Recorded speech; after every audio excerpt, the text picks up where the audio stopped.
प्यारे बच्चों, जय हिंद। आपको पता होगा कि आईबीपीएस पीओ की वैकेंसी आपकी आ चुकी है और आज से इसका फॉर्म भरा जाना आपके सामने शुरू किया जा चुका है।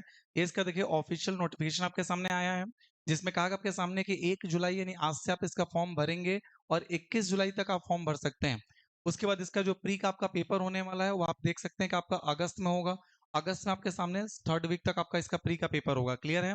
उसके बाद इसका जो मेंस का पेपर आपके सामने होगा वो आपके सामने अक्टूबर में होने वाला है।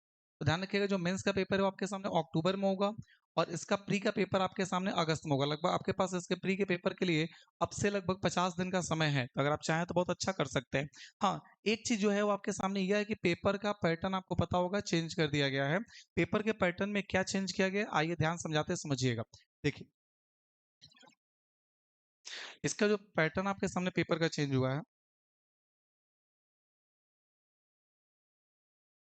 एक सेकंड, बोर्ड का टच ही नहीं काम कर रहा।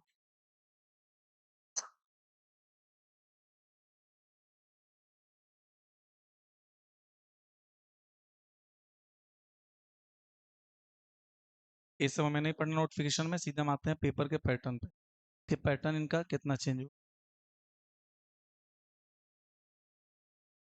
ये रहा आपका पैटर्न। देखिए, पेपर पैटर्न में चेंज ये किया गया आपके सामने कि आपका जो पेपर है उसमें जो प्री का पेपर है, इस प्री के पेपर में आपको देखने को मिलेगा कि जो हमारे पास इंग्लिश के क्वेश्चन आते हैं वह 30 क्वेश्चन रहेंगे और आपका 20 मिनट का टाइम मिलने वाला।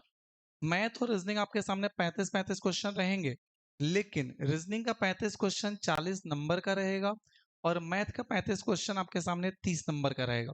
मतलब आपके प्री में इंग्लिश और मैथ 30-30 नंबर के होने वाले हैं और आपका जो रीजनिंग का पेपर है ये आपका 40 नंबर का होने वाला है। क्लियर? तो ये आपका पैटर्न प्री में चेंज हुआ है।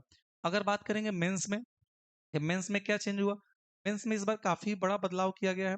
अब ये सबसे बड़ा बदलाव यह किया गया कि रीजनिंग के 40 क्वेश्चन 60 नंबर के रहेंगे, आपके जीए के 50 क्वेश्चन 60 नंबर के रहेंगे, आपके इंग्लिश के 40 क्वेश्चन 20 नंबर के रहेंगे। एसबीआई में जो पैटर्न था वही पैटर्न यहाँ भी लागू कर दिया गया।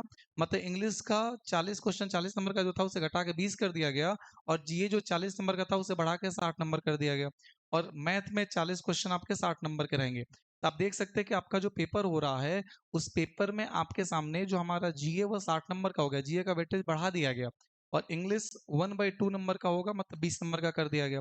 दूसरी बात, आपको पता होगा कि मेंस के पेपर में इसमें आईपीएस पीओ में भी डिस्क्रिप्टिव का पेपर होता है जो कि आपके सामने 25 नंबर का होता है। आपके एसबीआई के अंदर आप देखेंगे डिस्क्रिप्टिव होता है 30 नंबर का, यहाँ पे आपके सामने होता है 25 नंबर का। क्लियर? तो ध्यान रखिएगा आपके सामने कि 25 नंबर का आपका डिस्क्रिप्टिव होगा। तो जो पैटर्न चेंज हुआ आईबीपीएस का वो यह है कि आपके सामने जो जीए है ये 60 नंबर का हो गया और जो आपका इंग्लिश है वो आपके सामने 20 नंबर का हो गया।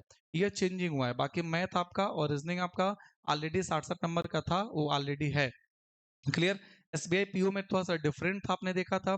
एसबीआई पीओ में भी आपके सामने रीजनिंग मैथ आपका और जीएस जो है आपका वो 60-60 नंबर का है, बाकी इंग्लिश वहां भी 20 नंबर का ही है। क्लियर है? तो चलिए, ये ध्यान रखिएगा, ये आपका पैटर्न चेंज हुआ है। फॉर्म भर दीजिएगा, 21 तारीख तक डेट है, आज से फॉर्म भरा जाना शुरू हो रहा है, बट आप पहले ही फॉर्म भर दीजिएगा। चलें, थैंक यू।